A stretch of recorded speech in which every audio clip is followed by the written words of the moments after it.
Now, it's a dilemma, the reality of the consequences of credit cards. We've seen from Tina that a lot of them, it's not something that everyone is taught in school. And if she would have had some sort of guidelines, and it's the school of hard knocks. Usually those decisions that we make are, we've learned that and we don't even know why. And only because we broke it down does she know why her score broke down to what it was. Right. I do believe that most people believe that if they pay off that card at the end of every month, no matter what the balance is, that it has to look good. Right. So we've learned that it's timing. Right. So, and it's a dilemma that crosses all borders. Well, and I've seen personally with my own card a while back before I knew about credit, when I paid things off every month, it really didn't affect my score for the better. It actually was lower because it always looked like it was maxed out. And understand this. Why do you think, who were scores created for, did we first talk about? Bankers. For the bankers. Bankers. Mm-hmm. For me and you, so a banker does not want you to pay off your loan every month. No. Okay? He wants to make money on the interest. Right. Therefore, scores are generated in light of what a banker would want to see. Got it. Does that make sense? Okay. Yeah, perfect. Perfect sense. Here we have a cartoon here of explaining how difficult credit used to be, and we can see how easy it is to get now. So we live in a society where a cashless society makes credit very available.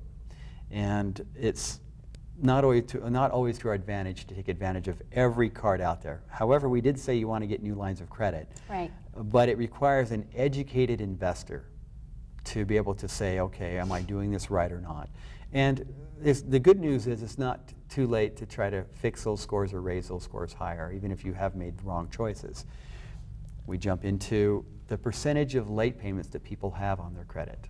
Okay, it's like playing the stock market when the mortgage companies want to assign you a loan. Now they want to make a loan for you, but they want to predict what the likelihood of you being late on paying. And this one here can explain here. There are different score ranges. Equifax score range goes from 300 to 850. I've had people pull their reports from our office and have said, I have a 700 score, is that good? Have you ever experienced that? Has anybody been surprised? I have. I've actually had somebody tell me that they had horrid credit, and I pulled like a 720. Yeah. And I had to explain to them that you're late when you're 30 days late. Right. But he'd Not always 5 days. He'd always paid past the grace period, so he thought he had horrid credit. Exactly. So. And they are very apologetic. Oh yeah.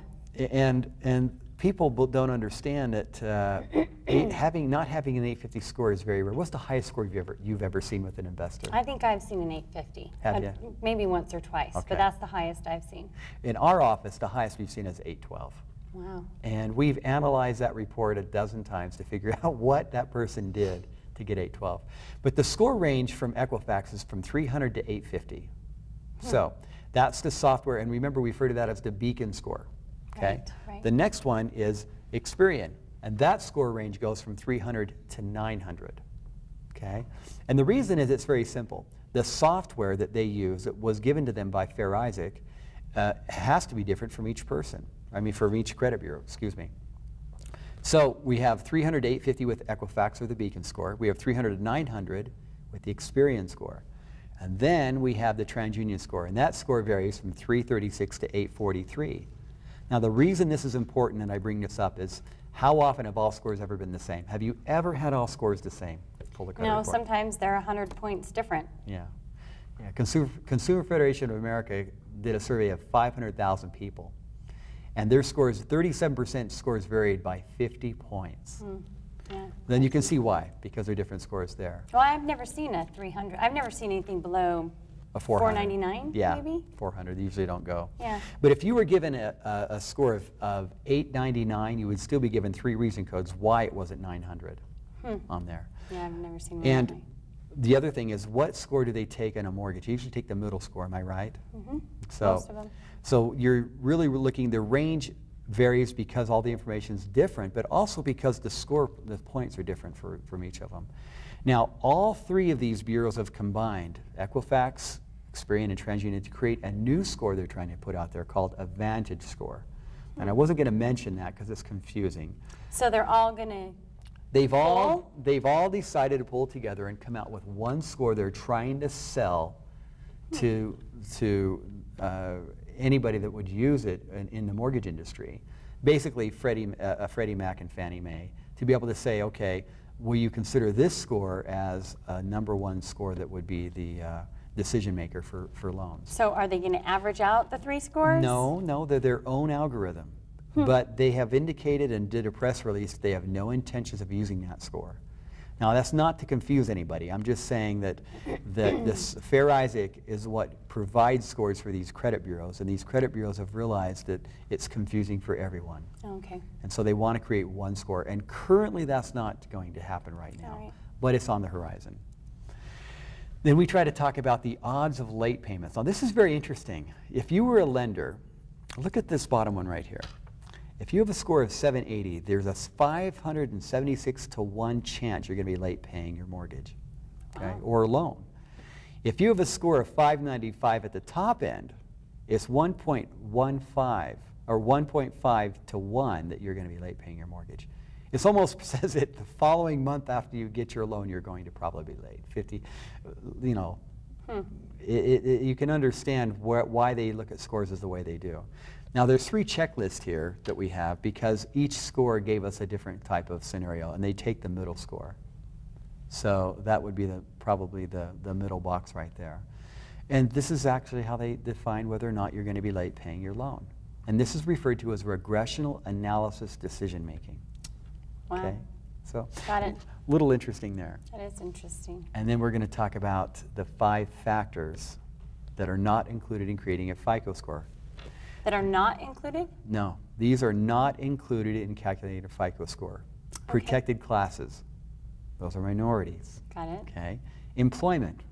Now, in the old days, I used to do it, I don't know if you did it too, tell people if they put that they were a doctor or they were a senior supervisor, somehow FICO would give them more points for that. It doesn't matter. A janitor gets as many points as a doctor. Residential location. Now, there's some controversy whether that's true or not, but does the guy that lives in Watts get the same score as the person who lives in Beverly Hills? Does he give in the same kind of a decision? According to Fair Isaac or FICO, they say no, that's not a factor. Well, that's good to know. Interest rate, that's not a factor either. Child family support, that's nothing new, that's not included in a FICO score. And certain types of inquiries, which we discussed, soft inquiries and hard inquiries. So this goes along with people who are wondering, am I being penalized because I don't have a good job?